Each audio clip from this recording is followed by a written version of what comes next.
Emerson alors, une petite news. Parce que je sais qu'il y a les frérots viewers OM dans le chat. Alors.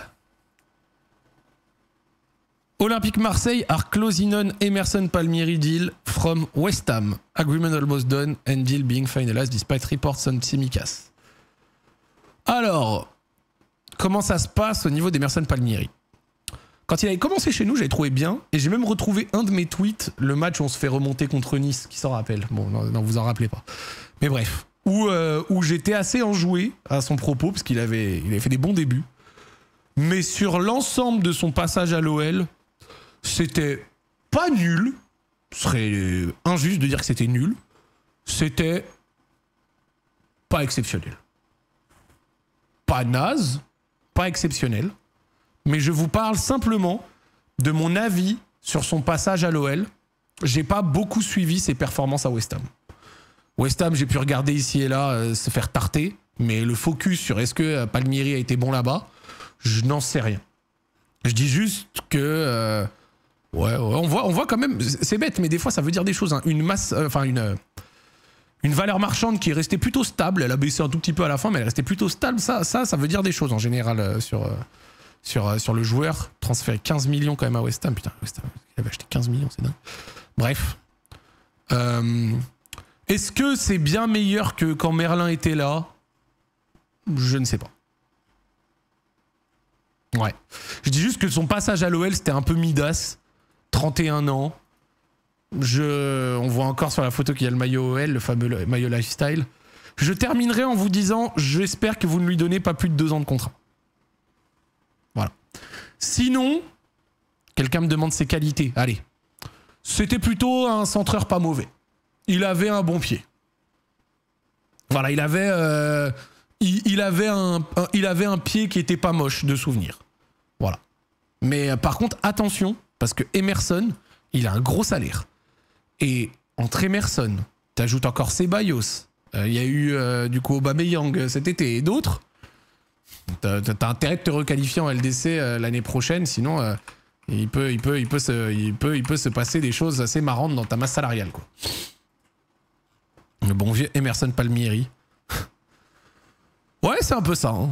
En fait, les stats, tu vois, il y a des stats défensives correctes, dans la moyenne des progressives carries, dans la moyenne des passes progressives reçues, du pourcentage de passes réussies et compagnie. Bon, ça, à la rigueur, c'est à West Ham, tu vois, donc c'est toujours à replacer. En fait, c'est moyen. C'est moyen un peu partout.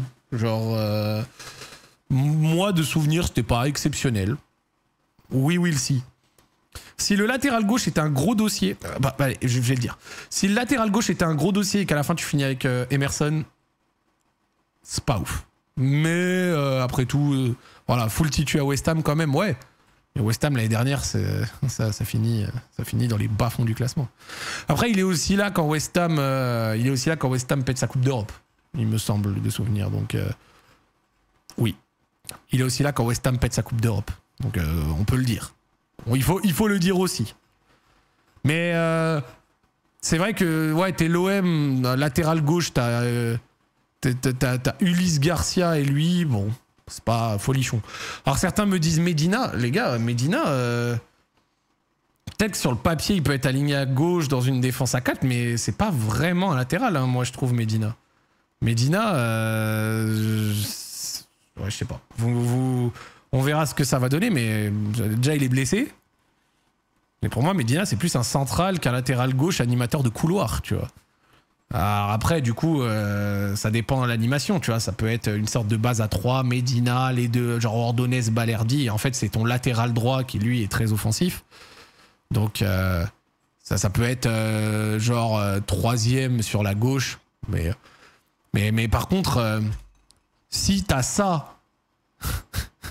et qu'à côté, éventuellement, tu joues avec des pistons et que tu as Emerson Palmieri en piston, tu vomis. Mais par contre, mais bah ouais, tu peux avoir, on va dire, Wea très offensif à droite et le pendant pas très offensif à gauche.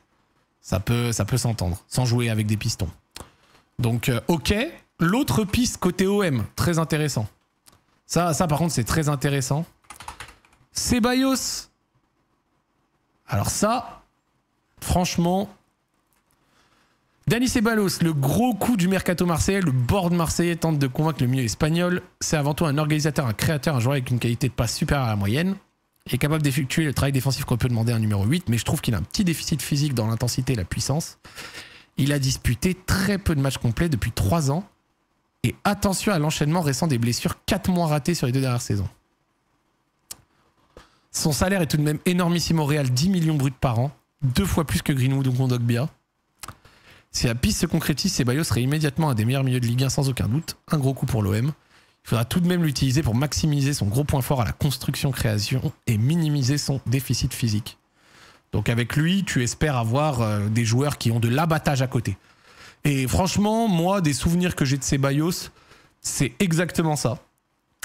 Ceballos, je vais quand même dire un truc sur la première partie de son prêt à Arsenal, ok. Sur la suite, j'avais moins aimé. Par contre, joueur qui peut rendre des services et qui ne fait pas tâche quand il est titularisé. Je te dirais qu'avec ballon, c'est bien. Que sans ballon, ça a des lacunes. Et sans ballon en Ligue 1, ça peut être chaud. Mais par contre, à la passe et pour servir des mecs, genre Ceballos pour envoyer un Aubameyang, pour envoyer un Paixão ou je ne sais qui, c'est solide. Genre, c'est solide. Et on voit regarder le temps de jeu, donc un temps de jeu vraiment de mecs un peu dans la rotation, quoi, tu vois, 2000 minutes. Mais après, de toute façon, le Real, ils aiment beaucoup ces joueurs de rotation qui restent 10 plombes au club et qui sont capables de rendre des services pendant 1 milliard d'années. Enfin... Tu sais, genre, je suis pas fan toujours des stats avancées pour effectuer le profil parfait du joueur, mais là, je trouve que c'est quand même assez... c'est assez parlant. C'est assez parlant.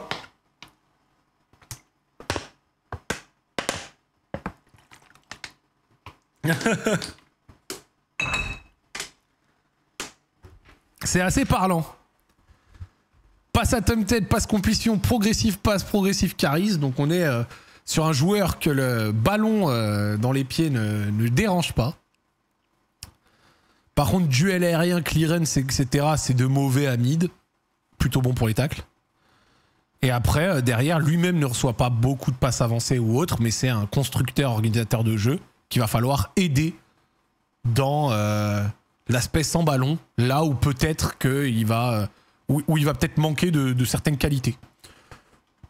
Attention quand même juste à un truc, à la durée de contrat et au salaire. Genre, la durée de contrat et le salaire peut rendre l'opération éventuellement assez blaguesque.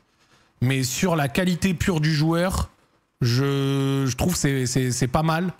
Mais encore une fois, moi, genre, je vais pas faire le connaisseur de Marseille et du Vélodrome, mais des joueurs avec des défauts sans ballon, ça peut rendre ouf. 6 millions par an. Non, mais je sais que c'est 6 millions par an, mais juste, les gars, 6 millions par an, c'est énorme. C'est énorme. Genre, je vais pas faire le gars qui manage les finances de l'OM. Il y a quand même des mecs de talent qui savent le faire mieux que moi, qui s'appellent Benassia et Longoria. Mais bien qu'il y a eu quand même du départ côté Marseille cet été, t'as quand même rajouté certains salaires assez costauds. Hein, donc... attention. Mais après, tu vas avoir les sous de la Ligue des Champions. Et les sous de la Ligue des Champions vont aider. Surtout qu'on va peut-être réintégrer Rabiot. Moi, je vais le dire, avis impopulaire, peut-être. Mais si tu pars du principe que Rabiot plus haut, c'est peut-être pas là où il fonctionne le mieux et que tu le gardes, et bah dans ce cas-là, si tu veux être sur un double pivot, Ceballos-Rabiot, ça joue. Je trouve. Ceballos, pour moi, c'est pas non plus un organisateur de jeu en mode 10.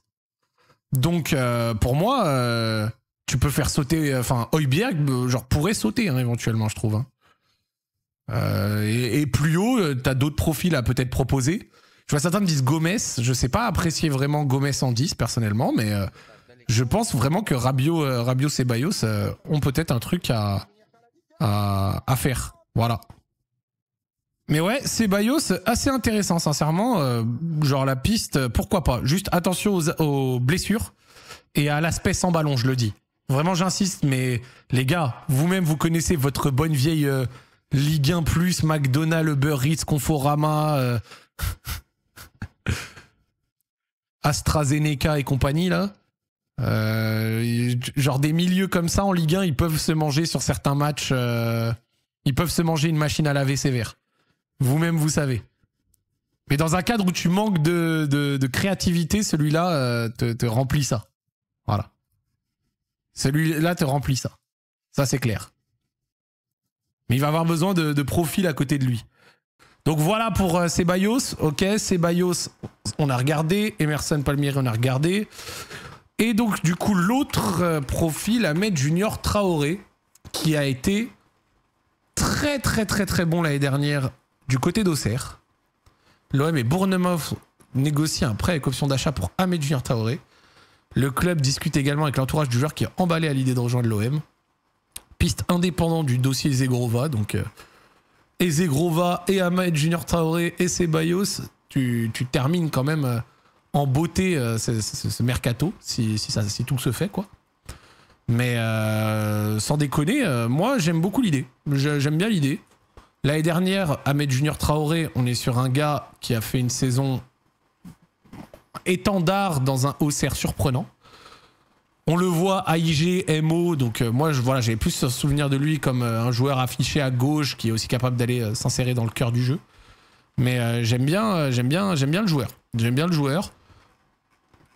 Ahmed Junior Traoré, on est sur un gars quand même plutôt percutant. Et dans le cœur du jeu et partir d'un côté, ça peut être plutôt pas mal. Voilà.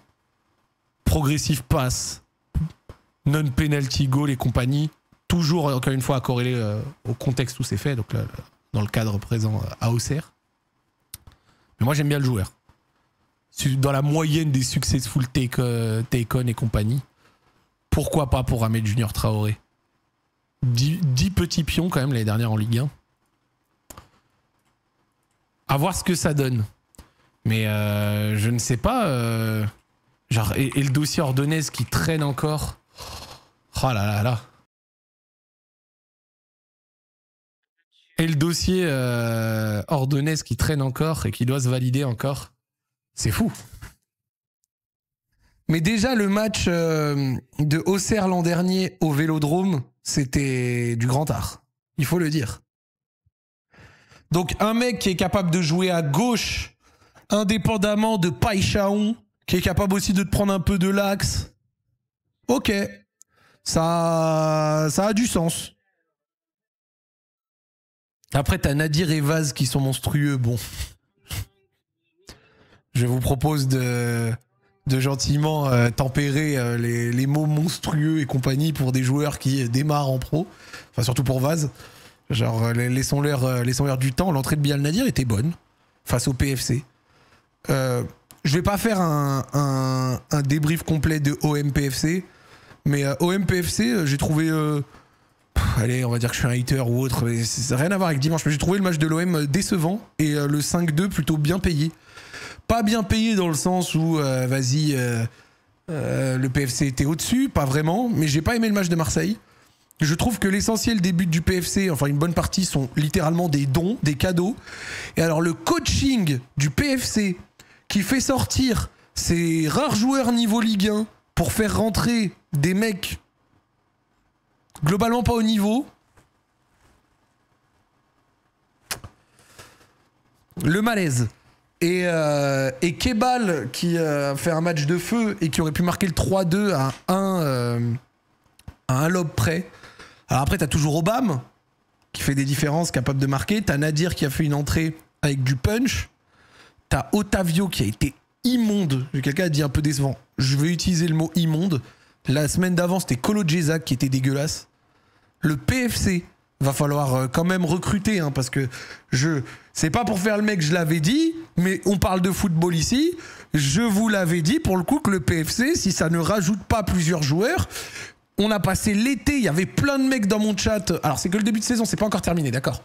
Mais il y a plein de mecs dans mon chat, oui, ça joue le top 6, ça joue le top 5, ils mettaient le PFC dans les top 4 de Ligue 1, etc. Alors qu'ils n'ont encore rien fait.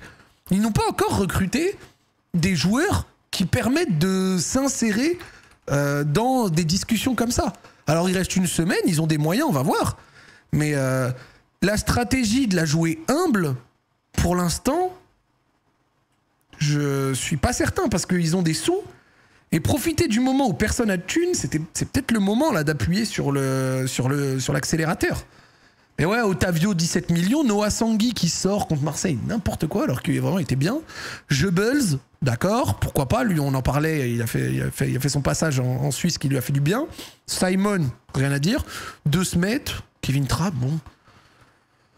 Pour être honnête, c'est un peu léger, je trouve, pour te transformer de équipe qui monte de Ligue 2 à équipe qui joue l'Europe ou qui fait top 8-10, quoi.